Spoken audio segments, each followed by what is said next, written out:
Well, hello everyone, and welcome to another edition of the Construx webinar series. I'm Mark Griffin, the host of the Construx Inspect and Adapt podcast, and your host for this morning's webinar entitled Practical Product Backlogs, featuring Construx technical service provider and senior fellow Earl Beede. Today, Earl is going to share practical guidance on how to use a product backlog in everyday development. And because we have seen literally hundreds of backlogs at companies all over the world where we have trained and consulted, he's going to share the backlog strategies development teams use to have helpful, practical backlogs. A couple housekeeping items before we start. Yes, this is being recorded, and we plan to have it up on the YouTube channel very soon. If you don't already, you might wish to subscribe to our YouTube channel as we continue a steady stream of helpful software development insights for your use to improve your development practices. Also, you can queue questions at any time during the presentation as you think of them or as Earl's ideas prompts things in your head. There's a QA function in the Teams window bar at the top corner you can take a look at. Earl tells me he has allowed time at the end of this for addressing all of those concerns and issues and questions. Also, if you have technical difficulties, you can't hear us, can't see Earl, can't understand, things don't look right, send it to us during the chat and we'll try and help behind the scenes. So by way of intro, for those who don't know Earl, which is a small subset of the Construx family, I'm sure by now, he's a CSDP and senior fellow here at Construx. And here at Construx, among the many things that Earl's involved in, he designs and leads seminars, provides consulting services on agile methods, early project lifecycle practices, estimation, requirements, quality assurance, contract management, and software methodologies. I don't think I've left anything out, have I? Well, I should think up. We used our former CEO, Steve McConnell, had his hobbies, and one of them was car wax. So maybe I should take up car wax too, or There you go. lawns. Yeah, I think that makes lawns, and then Yeah, you remember the lawn period and the car wax period? That oh was my, fun. awesome. So big segue here. What makes a backlog practical? Isn't a backlog a thing everybody already knows about? The mic is Yeah, yours, sir. Take it away. thanks. Well, thanks for the segue, and welcome to Product Practical. And what does make a product backlog practical? Well, we've seen tons and tons of our clients, and in our clients, really what we keep seeing over and over again is that their backlogs are not helpful. They're not allowing them to flow work very well. They're not helping the team move value out as quickly as possible. And I could have said helpful product backlogs, but I like alliteration, so I said practical product backlog. So there you go. That's what I ended up saying. So let's look at how we can make our backlogs more helpful, how we can make our backlogs more streamlined, and allow us really to manage the workflow so we get the most possible value. So to set that up, what I want to think about today, sort of my agenda for today, is one, I want to just do a few moments of backlog basics, just because there you have. And Paul, I see you got your hand up. So Mark, can you reach out to Paul in chat and see what he needs? Um, and so just make sure we have the basics here. And then what types of work? Because one of the things we see with our clients a lot is that they're putting a bunch of different kinds of work in there. And let's be clear about what kind of work really makes sense that we want to flow through that backlog. And then I'll start talking about how you start to see this backlog start emerging and managing it. Because one of the things we see our clients confused about also quite a bit is that they think that everything should be on the backlog. And so let's just take a look at that and say, okay, where do we want to spend our time if everything's there? Because that's a lot of stuff. So we're going to invest in different areas. And then flowing work through that backlog. How does work come into the backlog and how does it end up in those different investment zones that I'll describe to you? And finally, if you're using a tool like Jira or Azure DevOps, or it's like, how do you feed that? How do you maintain that in the tool? How do we bake that? And I'll start to map that up. So it's really a practical thing that can help you on a daily basis. And finally, we'll just talk briefly about scaling. There's a whole world on scaling to go on, but just really how does the backlog tend to work on that really quite well? So that's what I'm thinking about today. And of course, to echo what Mark said together, the Q&A is up there. So you have questions coming along. If you need something, Mark's watching the chat as well. There is some reaction there. So, if you want to give it a thumbs up, that's fine with me too. Or maybe he's like the sleeping thing. I need a cup of coffee. Maybe we'll see that too. And of course, the talk is recorded. I'll have this up on the YouTube channel pretty promptly within a couple days. Okay, so let's get into the backlog basics. Because really, if you don't have a good understanding what the backlog is, making it practical and helping out you organize and flow work, it's going to be really, really hard to do. So let's just really quickly align ourselves with what a backlog is. And a backlog is basically a queue of work. And there's something important just about being a queue. It's not a must-do list. It's sort of, you think of it as a wish list. I always like to think of this as a wish list. And so we have a whole bunch of things that we want in this backlog. And I always draw my backlog as a rectangle. Yeah, I just don't know why, but I tend to draw as a rectangle. And into that rectangle, we have all kinds of things we want to put, some ideas, things we want to work on, defects, bugs, other things we want to work on. There's a whole bunch of work, and we want to funnel all that into this one queue. We want this one queue to be a place where we can see all the work we want to do, and we can have it somewhat roughly organized. And it ends up in a list of some kind. And there are some attributes of this thing. One is it allows developers to focus on getting one thing done at a time. We want them to sort of move value. We don't want them working on everything on this list. We want them to be able to pick the top thing off this list and move on. That's part of the basics of being a product backlog. And we have it in some sort of rough order. And I think the order here is, I'm going to suggest, is rough in nature for the most of it.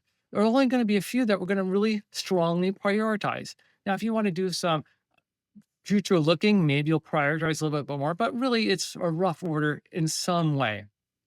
And we kind of manage our time on it. The purpose of this queue is to make sure that we're not spending a lot of time working on things we're not delivering. So we want to carefully manage our level of time and investment on all the items on this queue. And of course, it's a visible thing so people can say, hey, I know where my work is. I know where it stands in relation to other work currently in this queue. Of course, we call these things the product backlog PBI. So if you see this later on, a product backlog item, this PBI term I use, just make sure that's clear as well. A backlog is aligned with a team. So the world is one team, one backlog is the perfect union. We'll see some scaling issues later on, but that's what we want to line up. And that team, usually, if we're talking agile development, because that's where we tend to use the word backlog, has someone who owns the backlog or stewards the backlog, the product owner, a scrum master makes things work, and the developers, who include testers and analysts as appropriate, whoever needs to have the skill to get this from the idea stage into releasable software. So it's not just coders, but anyone who needs to get that stuff done. So a product backlog is aligned with the team. And this is a really important point when we talk about practicality, is that we got to make sure it's flowing for that team, not just being a place where we say, oh, look at all the things we could do. And it's like, well, do we actually have the skills to do it? So in the perfect world, it's aligned with the team. It's also aligned with a product, one backlog, one product. And this is also someplace I have to work with a lot of our clients on to get practical on, is because they really don't have a concept of the product very well. And so it's hard to say, is this the backlog for this product, when it seems to be more the backlog for a component or a backlog for a layer of an architecture, not the backlog for a product. And so we have to align it to the product as well. And any product has things interact with the product from the outside world. Consumers who interact with the product, they say, I need you to do this kind of thing, or other systems that interact with the product. And so one of the things we have to do to get a practical backlog is to really clearly identify our product's boundaries. Because without clear product boundaries, we really do not know what our product backlog should be about and the kind of work on it. But that's just the basics. Hopefully, you've already got that. You've already figured out most of that over time and don't need to understand that anymore. But it's really important that if you haven't got these basics down, it's hard to be practical overall. Now, let's get into some kinds of things that may not be as apparent to you to help you get that practical product backlog. And it's really the types of work on thing. Is the work in a shape that's very practical? Now, a lot of the times when people talk about things in the backlog, one of the things they talk about mostly are features. We want to have a bunch of features that we want to build in the backlog. And I find that the word feature is a troublesome word. I think it gets us into more trouble than we care to admit. Because when we think about a feature, we often think about the functionality of the software itself, the tools, the methods we build, things that you can see here are in the solution space. And I put a big X on this because that's really not what we want to say when we use the word feature often in a product backlog. When we talk about a feature in a product backlog, we're more in the sense of feature as sort of What is a workflow, a job that someone wants to have done that our tool, our product, our thing that we're building is going to enable? That's how they want to think about features. So if I'm a banking system, withdrawing money from an account is something I want to enable. That's a feature, withdrawing money. A feature isn't high levels of authentication, though we often think of it that way. And so I think the idea of feature is really a difficult concept. So for a practical product backlog, I want to steer a little away from this idea of features as my unit of work in the backlog. You can do it, but it's going to fraught with issues, and you're going to end up with things that are very difficult to decompose and very difficult to manage if you're on the solution side of that feature word. So I try to avoid it all, trying just to be practical. What I like to use on there are user stories. User stories are things are the descriptions of that sort of solution or problem space feature, the withdraw money. Now, the trick with user stories and how I describe that here is if you notice that the user story is this thing that needs to be told. Unlike a good feature, which you might have a feature spec on or something like that, or some other method of writing lots of stuff down, user stories are things that you tell each other. And the card, the things that you have, the as a I can and all the acceptance criteria are just a reminder to that human being, the product owner in this case, to tell the story to the team. And I think this works really well in a practical product backlog. It keeps that investment in the backlog items really typically small, and it's just enough to help that product owner tell the story. So I think this is a good work item in a good working product backlog.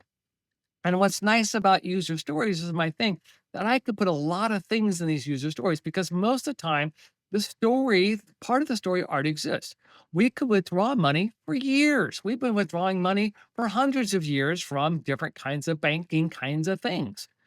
However, my new app changes the acceptance criteria on a little bit from, hey, I want to do it in under 20 minutes to I want to do it in under 3 seconds. Well, I can't do that at a teller in 3 seconds. That technology won't work. So I have to bring in new technology. So just change the acceptance criteria on a user story causes my developers to have to build a whole set of new technology stack to solve that new acceptance. So that's really important. And by the way, if your acceptance criteria sounds a lot like these are the steps we have to follow to make it happen, here's a real opportunity to really plus up your world because that's not what acceptance criteria are about. It's also not the topic of this particular webinar. So if you want to plus it up, go back and research a little bit more about acceptance criteria because acceptance criteria should be when I do this thing, withdraw money, what makes that acceptable? And we'll see a little bit more about that coming forward. So I think user stories are a really good part of what I want to see when I have this practical product backlog. And I also will have defects, bugs in my backlog. But think about it. The bug is only a bug to an existing user story. If I'm trying to withdraw money and I can't because it's incorrect, I'm getting the wrong amount, it's taking too long, I've missed an acceptance criteria on the story. Either I didn't capture it initially and now I've discovered it should have been there, or it was there and I just never met it. And so what we do is we reintroduce that user story again, saying, here's the acceptance criteria that the current technical solution is no longer meeting. And correctness could be easily one because under ISO 25010, functional suitability, functional correctness are acceptance criteria categories that certainly would be violated if there is a defect in the system. So we have user stories and we have the defects against those user stories. So I just reintroduce the story saying you're not meeting the acceptance criteria of the story. So I think those are two main categories. And that fills up the bulk of it because all the business changes come in as changes to stories, particularly the acceptance criteria. And all my bugs come in as violations to meet the acceptance criteria I already knew about. So that covers a lot of it. The other thing that a lot of people want to put in there is the team-facing work, things like technical debt or enhancements to building environments and all that kind of work that the team wants to do to make the team better. Why do I want to change and re-architecture a little bit? Well, I want to re-architecture because it will make it easier to maintain the system and build the system going forward. It makes it easier to understand and enhance if I re-architect and constantly improve it. So where does that work go? Well, it does go on the backlog. But I like to do this though. I like to create a separate view into the backlog for team-facing work versus the product backlog view. And the reason I want a separate view is because I want my product owner to worry only about the product value and not try to adjust and manipulate the team-facing work, like enhancing a DevOps flow or something like that. In fact, I don't want them trying to prioritize that work or do anything with that. I'll let the team prioritize that. And I like to keep some sort of balance, some sort of say, 5% of my capacity reserved for just doing whatever I want to do as a team. That way, given that capacity, I say, okay, as a team, we will pick up the next most valuable thing for us to work on in terms of improving our ability as a team. And we'll let the product owner not have to worry about that. They'll get 90% of our capacity and they can make their prioritization among that. And given that, I'm only going to do the velocity on the product view. Because my team facing work is sort of time boxed, it's already taken out of the capacity, I can start doing a good job estimating by only looking at the product view. And because the velocity is only on that product view, not my team facing work, my product owner could then make good forecasts about the future. If I'm shoving other work in there that doesn't actually involve the value of the product, it's hard for them to forecast. But if all their list is just the product and they can see how fast they're moving it through, given that I've reserved some capacity for my own team facing work, they can start making those predictions too. And I think this is a big plus up. And if you're trying to do some more practical product backlog, it's not mixing those two in the same view, but keeping a separate view of the team facing work, time boxing that so that we can actually see how fastly we're delivering the value of the product itself. So that's the types of work I typically see in the backlog. Another way you can start making your backlog a little bit more practical is really understanding how you want to invest the team's time in working that backlog in things like backlog creation, backlog refinement, and even the sprint review, which is now a lot more focused on improving and making the backlog better. So I think there are three sort of time investment zones of the team. There's a time at the top of what I put at the top of my little rectangle again, like there's that rectangle again. At the top of this rectangle, I like to put what I call my high investment time, my high investment zone. This is where the teams can spend a lot of time working on the product backlog items, typically stories, and doing that backlog refinement. And what they're doing primarily is getting these stories into a ready state, ready for them to be pulled into a sprint to be worked on a sprint increment. And I like to keep only a couple sprints worth here because, again, this is a high investment of the team's time. Generally, we want to keep the investment low to nothing on these things because they're just a queue. They're waiting to be worked on. They're not working on, they're waiting to be worked on. But we have to keep a few in a high investment zone where we're actually starting to work on them somewhat seriously. We're not building them yet. We're just getting them into a ready state to work on. And this is going to take a bunch of the team's time. So there's another chunk of my sprint work, which I tend to time box is how much time do I want to spend getting stuff ready for future sprints. And so I've got my time box, my team facing work, and I got a small time box for this refinement, getting it ready kind of work. And the rest of the work typically goes toward that product value backlog. So there's the high investment one. This is about 2 to 3 sprints worth of stories or PBIs that we could pull in, not more than 3 typically ever. 2-ish is kind of where I go on, but sometimes I'll have to go a little bit higher because we're ahead and then we're about to pull out a bunch the next sprint. And that means we can then add some more to this. There's also a zone I call my low team time. This is what we spend a little bit of time on, but not a lot. It's very minimal amount of time here, this low T time. Because what's happening here is that this is where work typically comes in. We'll see more about this in a minute. And we're going to just do a rough sizing on it. We want our business to do a rough sizing in terms of value, and we're going to do a rough sizing in terms of cost.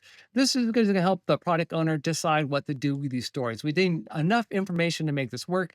We may do some other small things as well, but we'll cover that in the intake work here in a second. But there's this load time, and this is the bulk of the backlog, if you will. A lot of the backlog sitting in this, well, we see it, we know it's coming, but we kind of have it in the back of our mind, but we're really not paying it that much attention right now because we're only spending our time in the high investment zone for the most part. I also think there's what I call the no investment zone. This is the part of the backlog where the team, the product owner, the scrum master, and the developers pretend that this stuff doesn't actually exist, that there really isn't anything there. Um, and it's only really still on our list for the most part so that someone can say, oh, we've heard you talk about this. These are things that no one seems to really feel it's important to work on anytime soon or anytime at all, in a sense.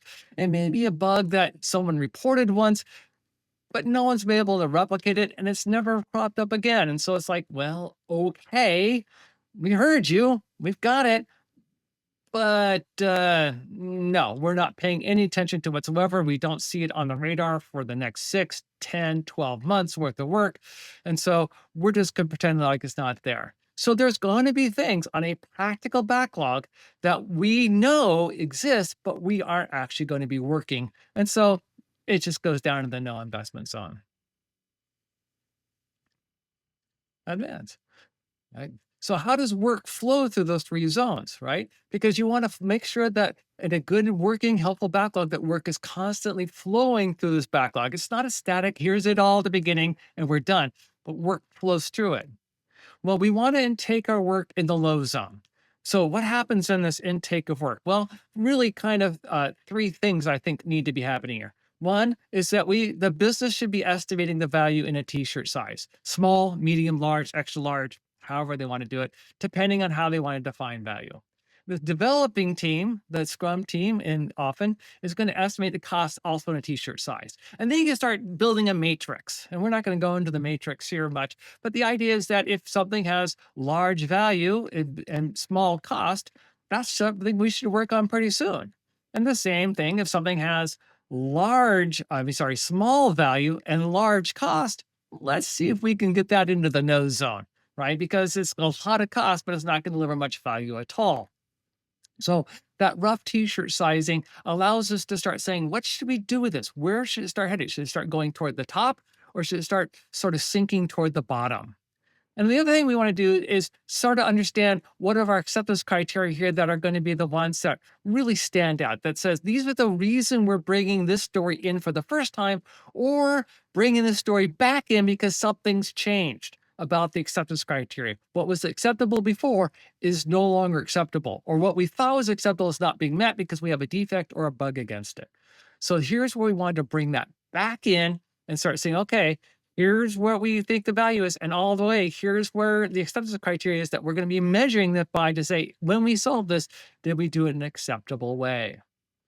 So we enter in at low, we spend a little bit of time on it, and then it sort of sits there. And it sits there until one of 2 things happens.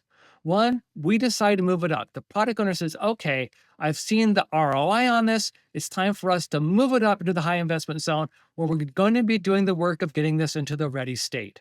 And what do I mean by ready? This ready state is I've got a set of bullets here that you can see over there that I think what ready state means in the least the smallest amount, right? And it has to fit into a sprint. They have to be able to put this into a sprint and comfortably be able to get it done within 1 sprint duration, which means you have to have a fit rule of some kind, that you have to come up and say, okay, how big can we bring something in and say, yep, this easily gets done in a sprint. The acceptance criteria have to be then completed. We roughly name them, but now we have to do the rest of the work. And if you don't know how to do that work where you set a scale and points on that scale and all that kind of stuff, there's another way you can plus up your agile development. We're going to only size it. I only size in points once I bring it up to the ready state because that's investing a lot of the team time. And I don't want to invest the team time if we're not sizing it, because one of the things you'll discover if you get into sizing and points really well is that it has nothing to do with the points. It has everything with the team actually doing collective design.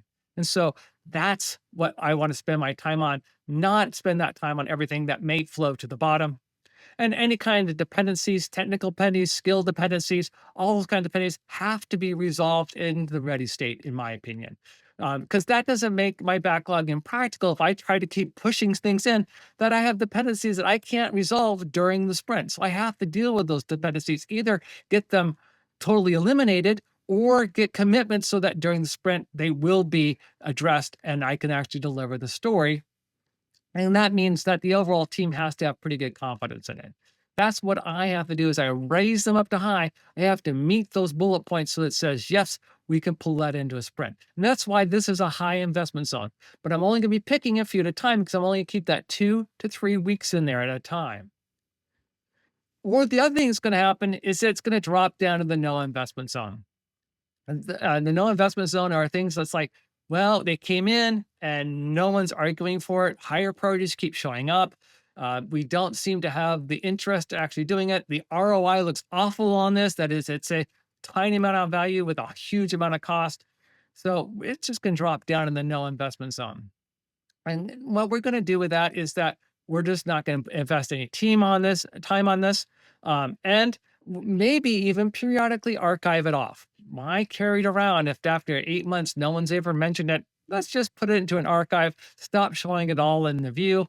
Because again, we haven't invested much time on it. And if it's important enough, someone will put it back on the backlog again and it can start its journey all over again. It's not like it's a huge amount of waste if we decide to archive it off and then it comes back. We haven't spent that much time on it. So I like to do this. A lot of my clients who do this really well, periodically, like annually, say, okay, everything in the no investment zone, we're going to archive off and just focus on what we're going forward, trying to get the best ROI of value of these organizations' time. So what if we're using agile tools? What if we're trying to say, hey, let's go ahead and say how we actually want to use these tools.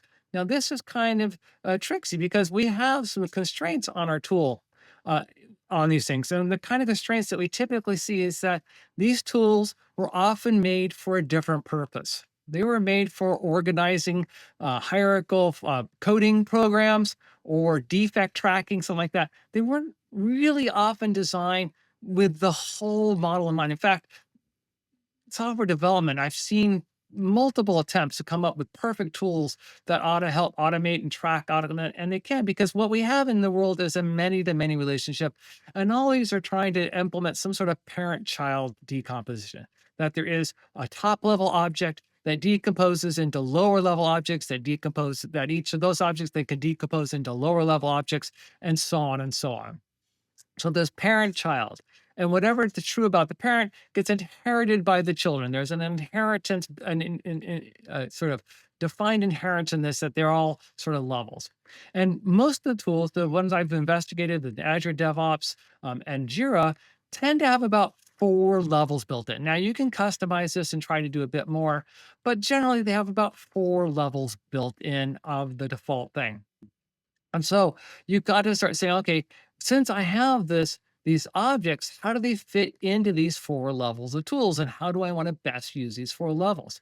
And so we've got some constraints here. And the other constraint that we have is that we want to use the built-in tools typically of the Agile tool. That is things like the burn down charts and the pointing system and all that kind of stuff, that it just works so that we can use it without having to write a bunch of our own code as well. So that puts some constraints on us as well. So let's take a look at how we might want to manage those constraints on our practical product backlog. So I'll start here at the bottom because this is where the tools really want some small task work. If you're trying to do a burn down chart, if you're trying to say how much effort hours are left on this sprint that we have to work, this is where you want the small task work. And this is where a lot of practical backlogs break down because they're not tasking at all. They're not doing these 2 to 6 hours worth of work. A lot of their stories and that they think are in the ready state are at the task level already. They're already creating tasks before they get into the sprint, which is sort of against the rules. And that's going to make your world a lot tougher because you're going to also then find yourself doing things like, hey, one story goes to one person or one PBI goes to one person rather than treating it as a team event. So here's a chance to really up your Agile game as well if you're doing that, because that's not the best way to get value flowing through the business and getting it out the door. You got to change it to a team approach. And when you're doing a team approach, then you can save this bottom level for that individual task work. This is what the tools really want to see down here. These are where you see the only time you see stuff assigned to an individual in a good agile tool. Everything else should be assigned to the team above it.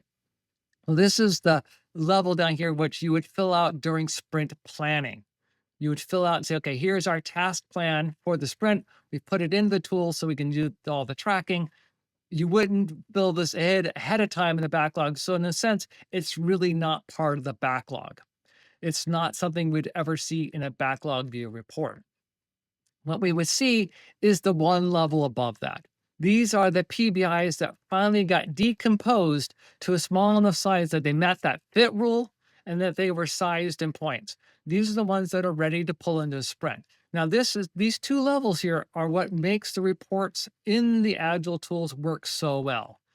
That is, they get this object, this top level object, this is my story, and then it's fulfilled with all these tasks down below it and says, okay, this relation between these tasks and these stories, that's what fills up my burn down charts. How are we doing across these stories? Are we getting the tasks done? Or we do them in sequential order? So I can get the first story done, then the second story, then the third story with all those tasks, and then we're good. So those two are the key for a lot of the tools to work well overall. The next level I want to look at is that top level one. What goes in that top level one? Now, a lot of people will start with the features here. You may have heard epic feature story task decomposition to be the 4 levels. I'm not as thrilled with that one, but we'll play with that one. But up here, epic, sure. Epic at the top level, I think works fine, but a certain kind of epic. And that kind of epic I call a Berry user story, BERI. Now, Berry is a term I made up because it's a test. Do I have a good epic for the top level of my stack here? Because at the top level of my stack, what I really want to have is something that says, here is a value proposition I care about. Now, BERI stands for beginning and reason for interaction, BERI. It's an acronym I made up, but beginning and this satisfies why someone wants to work with the system. Again, that withdraw money thing I'm talking about, if you're a banking system, that's a BERI. It has a clear beginning, a clear end, and that's why I would want to interact with the banking system. I want to withdraw money. I don't want to interact with the banking system to authenticate myself. I don't want to interact with a banking system just to choose checking. I don't want that. I don't interact with a banking system to have great security. I want great security, but that's the acceptance criterion on my interaction. What I want to do is withdraw my money, not someone else's money, hopefully, and not have it take more out of my account than you actually gave me. I want to withdraw money. That's a clear beginning, a clear end. That's great at the top of the stack here, because on that, I'm going to hang all my acceptance criteria. It says, when I withdraw money, what makes that acceptable? And again, as a parent child, all that can flow down. And I don't have to write that over and over again. So I love that of that top stack. The other thing about my berries typically is I want them to have multiple ways of being solved. So again, with the withdraw money, if I can say, hey, I can withdraw from checking, it's a different way I can withdraw money than say withdraw from savings, or withdraw being a check, paper check. It's a different way than saying, oh, go to a cash machine. Both of them withdraw money, my top level story, but there's different ways I can achieve that. And what I will do then is say, because there are different ways to achieve that, I don't want to have to write those acceptance criteria for each of those ways. So at the very top, I want to have one berry that says, okay, here's the overall value that someone's using my product for. In this case, it's a banking system. And I want to write my acceptance criteria there. So I don't have to write them on 15 different ways I can withdraw money and try to write acceptance criteria for each one of those. That's more work. I'm not being practical anymore. I want to simplify the work and write it at that one berry up there so that I have it all and it all gets inherited by the children underneath it. Now, for the children underneath it, that's what I'm going to put on this next level down here. And when you hear epic feature storytelling, if you start thinking feature as a problem space, I think it's better if you use the term value path. That's the term I like to use. The value path says, this is one way I can achieve the berry we were just talking about. So In the withdraw money scenario, this could be withdraw money with a paper check from checking. That's one way. I could also do another scenario, another value path was withdraw money with a paper check from savings. I actually have paper writing checking on my money market account or something like that, and I can use that to withdraw money. So there are multiple paths to a berry. I only want to write that one higher berry level because if I put that in the tool, I can put the acceptance criteria there and it flows all the way down to all these different value paths. Now, here's why I want to also use the value path at this level to be practical. I want, as a product owner, as someone managing the backlog, to say, this is the value I'm looking for out of the team.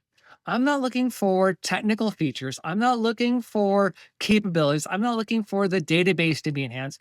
I'm looking to achieve this job.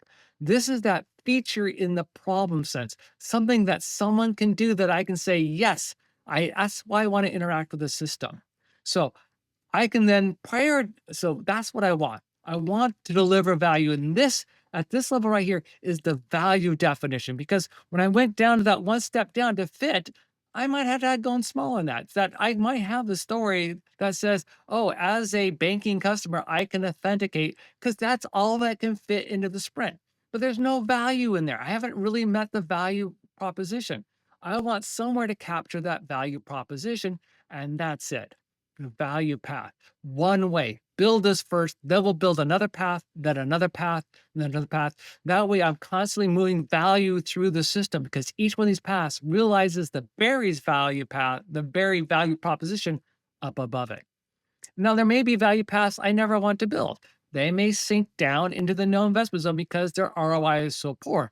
No one uses it that way. We could do that, but we're not going to do that. Perfectly fine.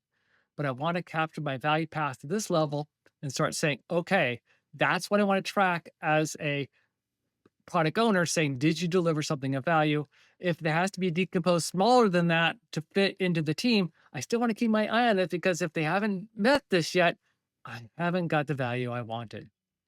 So those what I do with my 4 levels in Jira to make myself have a practical backlog, as opposed to just putting a bunch of work that's all spread out. I want to really organize it well.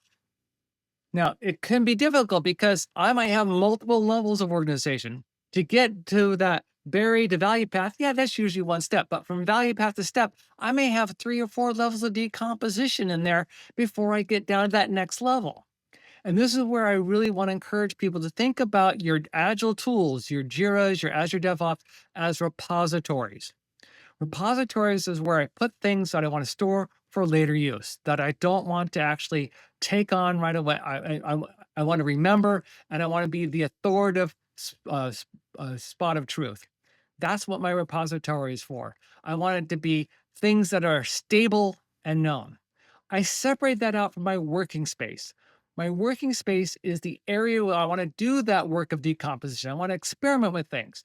My working space should be very easy to get things into, very easy to change things, very easy to delete things, move things around, and no one's going to scream. And most of the time, my agile tools are not that way. They're a pain to put things in. They're a pain to move things around. And so I will go to a board like a Jira, a Miro board, or a mural board or something like that. And I will use sticky notes and stuff like that to do the work of finding those things to put into those 4 levels. So my working space is outside of those tools. And I want my working space to be highly collaborative. I want my working space to be highly distributed because a lot of my teams and our clients are no longer working together in the same room. So it's not a whiteboard, physical whiteboarding anymore. But with my virtual whiteboards, I can get most of the same thing in the same kind of way, where it's persistent. People can go work on it at a time. We can share messages. We can talk about it. And yet then once we get stable, then I move it into the Jiras or the Azure DevOps world, which is my repository and my source of truth. My working space is not a source of truth. It's just a working space, my repository there. And then my repository, I'm only going to keep those 4 levels, even though I had 8 levels to try to find those 4 levels. My berries, I took a while to work on my berries. I had to do context diagrams and all that kind of stuff to figure those out. That's in the working space. The only thing I'm going to be keeping in Jira is the berries themselves. So that's how I tend to use those tools. And if you're finding those tools really frustrating and you don't know where to put them, That's a chance to up your agile game and hopefully give yourself a slightly more practical backlog. And finally, the last thing I wanted to think about a little bit today was, okay, what about some scaling issues? Earlier, you talked about your practical product backlogs, the investment zones is really important, the types of work on there, how work flows through it. Where do you want to store that source of truth in the repository in your Azure DevOps tools to make things a lot more useful, a lot more practical? But we have multiple teams, or we have one team that has to serve multiple masters. How do you deal with that? Well, okay, let's look at that. So if I want a good backlog solution, yeah, we have one product. Let's stay with that one product. Let's stay with that one product owner. But we know that we have multiple teams that may need to work on this. So how do we do that? Well, the best skilling methods, what they do is they come up with some sort of what I call the blob, right? It looks like a blob.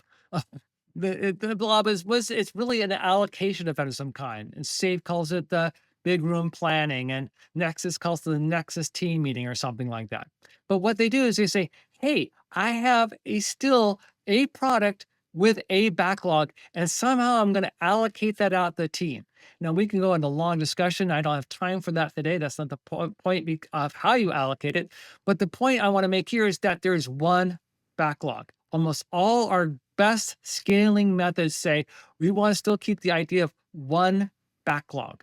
How we allocate the team and whether we have technical product owners down there and help organizing it, that's not the point, because the value proposition is on the one backlog. And where we want to trace our velocity is on the one backlog. Team velocity in this case has no meaning to me.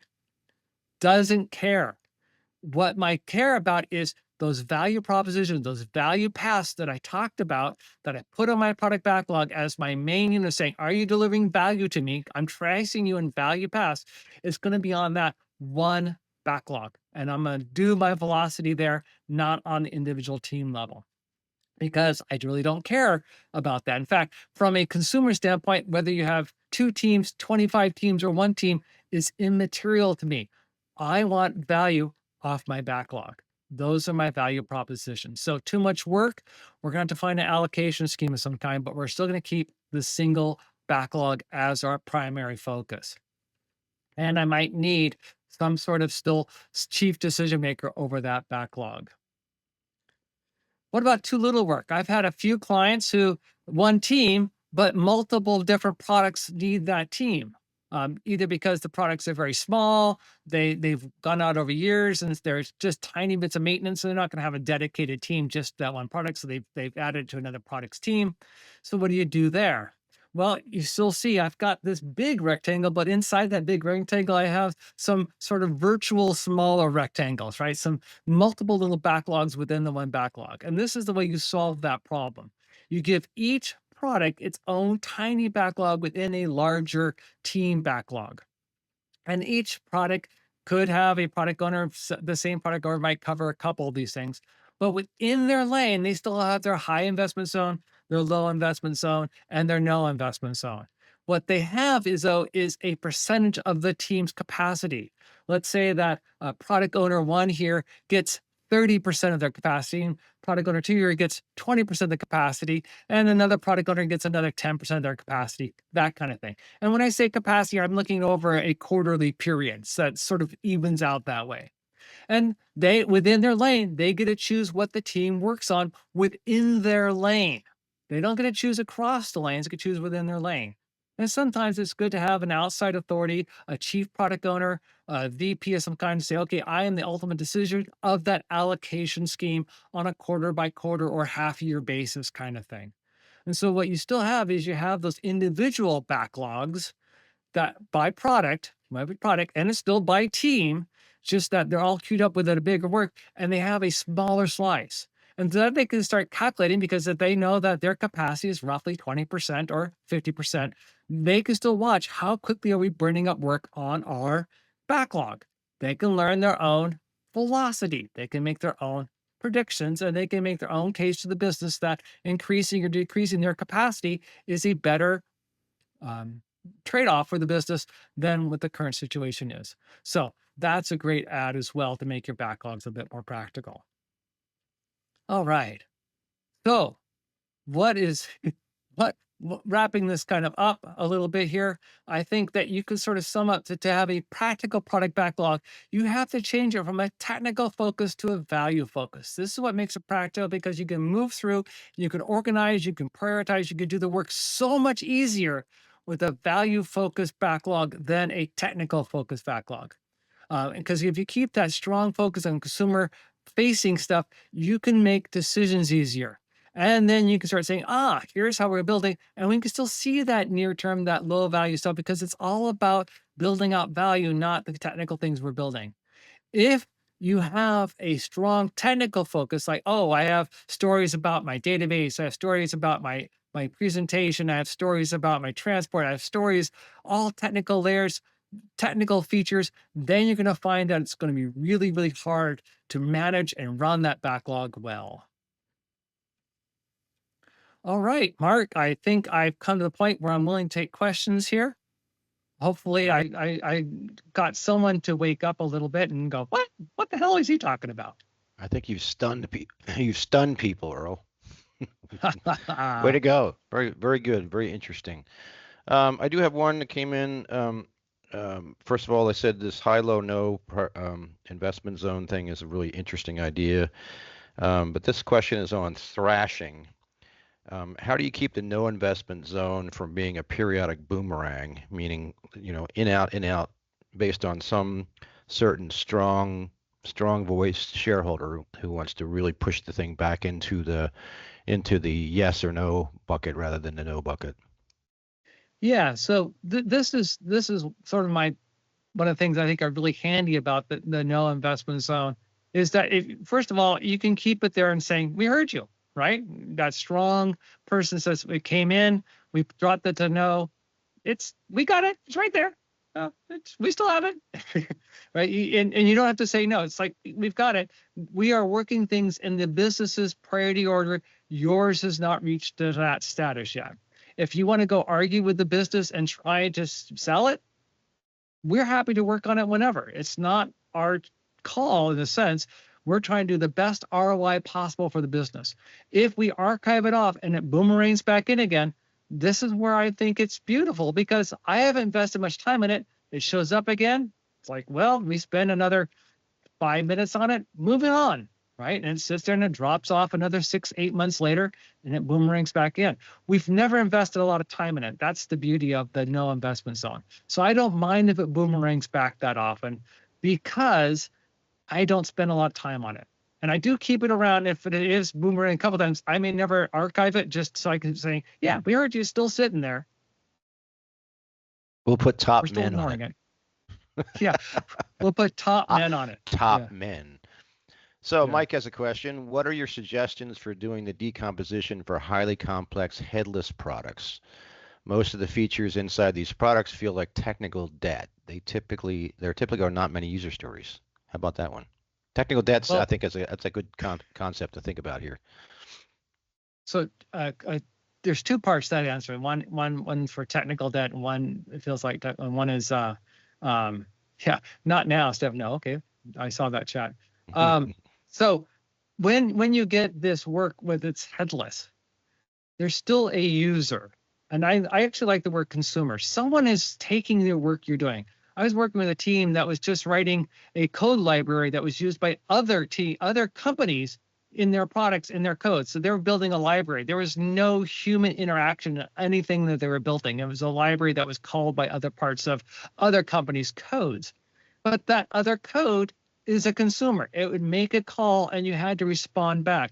And there were acceptance criteria on that. When I pass you these parameters, or I pass you this file for analysis, you need to send back this.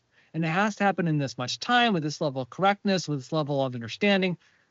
All that had to happen, right? And so there were acceptance criteria on that. And I could still treat that as a user story, because the user story is really just a template. It's a template to help say, form the things outside your product boundary. And this is where that gets tough at that earlier part I talked about. If you really don't know your product boundary, that's the first thing I often have to do with the company. So they say, hey, let's talk about your product boundary, get that product understood. Then we can talk about interactions across that boundary. Those are your stories, whether the interactions with a human or the interactions with another system or on a piece of code. That's the interaction that we're going to use as our very level stuff, right? Set the criteria there and start decomposing it.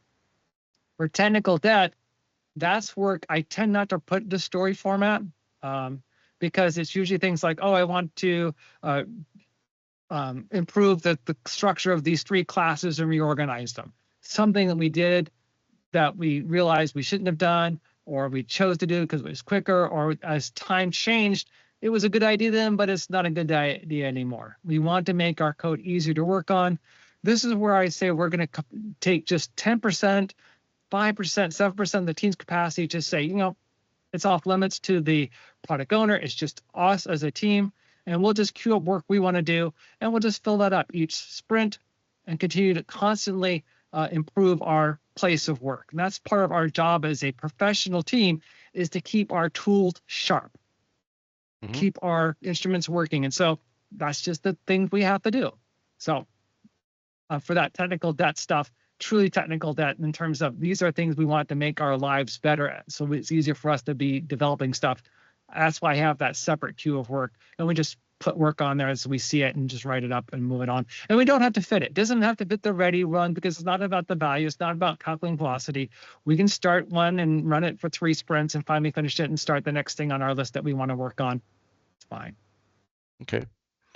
Another question, if a design is going to be complex, therefore taking a lot of time, how does that translate to a consumer-focused user story? You don't build all of it at once.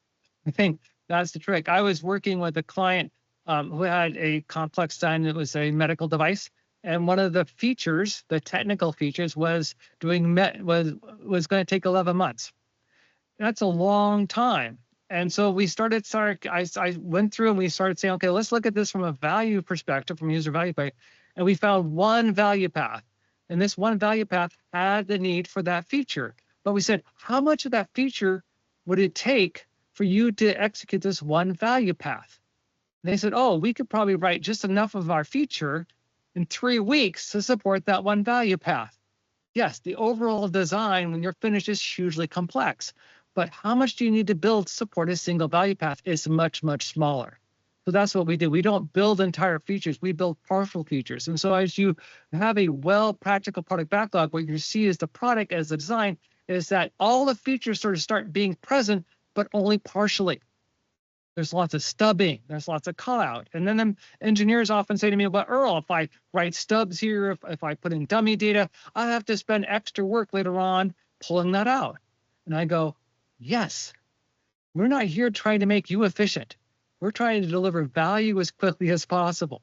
And if I can deliver value quickly by putting dummy data in and stubbing things out that I have to spend some time working on later to start getting that feedback loop and getting that value out the door, I'm going to do that. We're not here about your efficiency. We're here about delivering value as quickly as possible. So that's how I deal with the complex design is I say, yeah, it is complex. We want to keep an eye on that. Hopefully, if it's super complex, we have someone thinking about at a different level of abstraction at the architectural level. And we have different levels of requirements at that architectural level that help feed that so they can make decisions and we can flow it all down. But build out partial solutions, not the entire design at once. Let's see. So in related to follow-on, can you recommend resources for guiding the whole team on developing stories in the backlog for people working on these deeply complex headless solutions? This is something that is one of the resources, if you're really up for a challenge, and we'll give a shout out to Tom Gill because he tries to put this down in writing. Go help you reading it. That might be tougher, but at least he tries to put it in good resources. I have always liked the Robertson book, Mastering Requirements of Third Process. But I got to tell you, this changing abstraction levels, getting this idea down, doesn't seem to be a natural thing for most people. It's really hard for them to do that. So you might want to bring in some outside help. You certainly can contact us offline, and we can at least chat for a while and start saying how we could help you sort of rethink through that problem with headless solutions.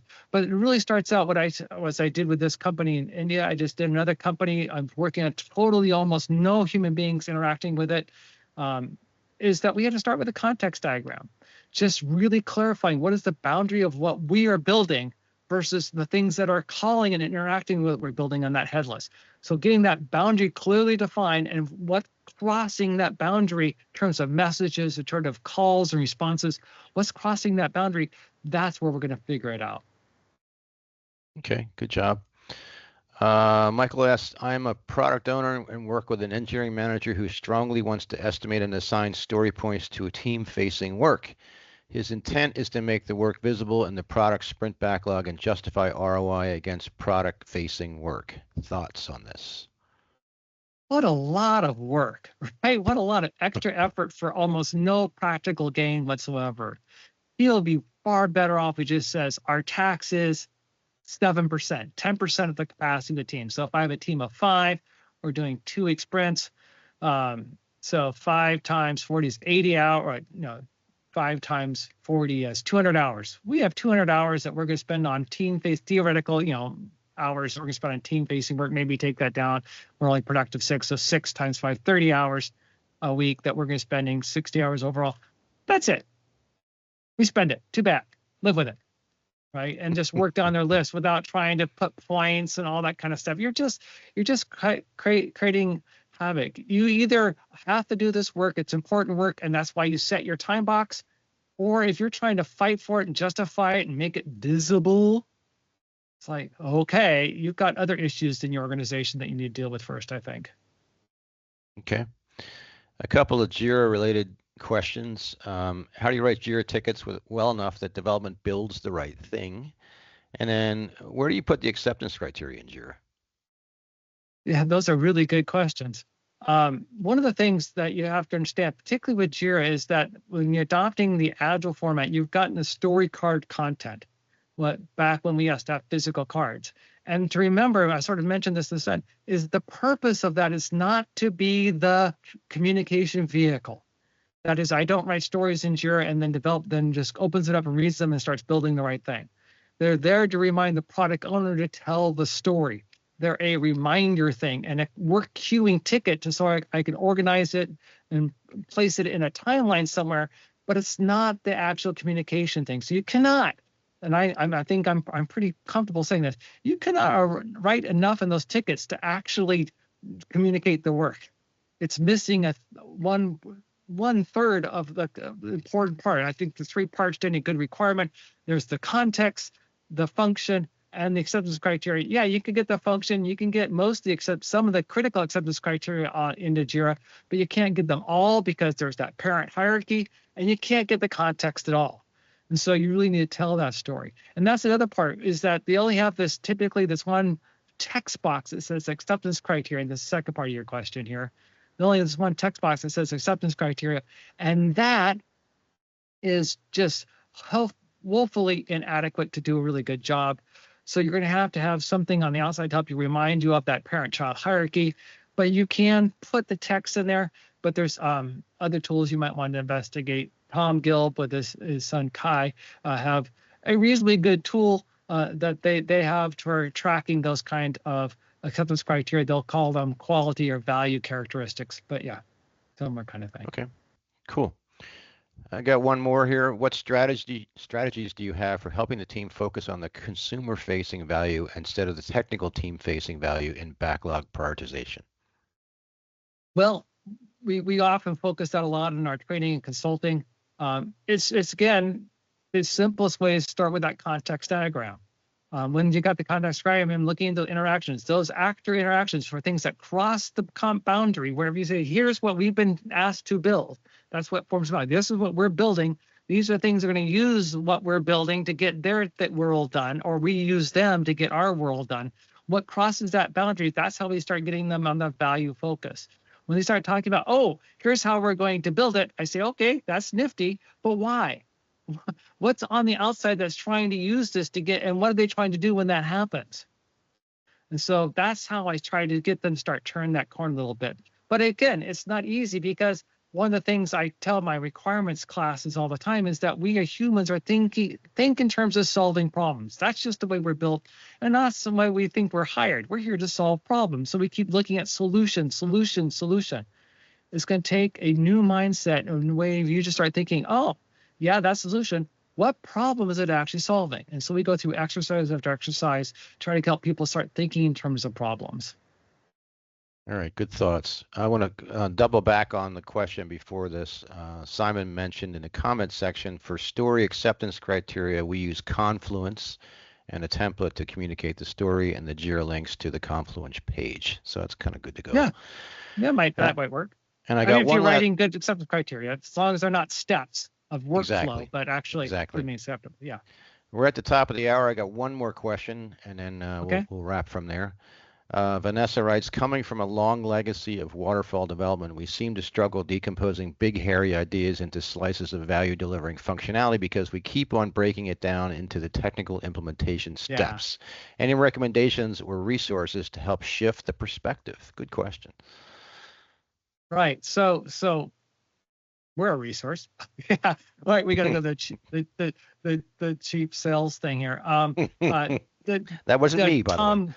Yeah, Tom Gilb and Kai Gilb, their stuff. They have a ton of stuff available on their website at gilb.com that you can use as a resource. The stuff from the Robertson book, Mastering Requirements Through Process, I thought was a pretty good book, mostly because in the third edition, my name's in it 4 times, spelled correctly 3 times, which is kind of cool. We also have a bunch of stuff on our YouTube channel too that you might want to check out that might help us there. But again, might be worth a call just to start saying, hey, can we do a keynote for you and just make people aware that life's a lot easier. Life is so much easier if you do a value-focused backlog than trying to do a technical backlog. Perfect. All right, sir. I think you killed it here. I really appreciate your efforts and your thoughts. I think we had a lot of good questions here. Give you 15 seconds to throw one more nugget of value out there. What would you say, just to kind of summarize? Well, the summary as we have to wrap up is the value focused thing. And when I think of value, I really think of something using that berry idea. Don't forget, something that outside of what you're building, someone or something once has something they need you to do that has a beginning and end, and that's what they're trying to accomplish. Not a step along the way, but what are they trying to accomplish? They say, yes, I did it. I'm happy. I could go away now for an indeterminate amount of time, satisfied. Awesome. I think we'll end it right there. Thank you, Earl. This is really, really appreciated. Thank you, everyone, for attending. Thank you for the folks who threw the questions out. If you do have future questions on that, feel free to throw us things after the fact. If you smack your forehead when you leave this chat session and say, I should have asked Earl this, go ahead and send it to us on comments@construx.com, and we can pick it up from there. Again, thank you, sir, and everybody have a great day.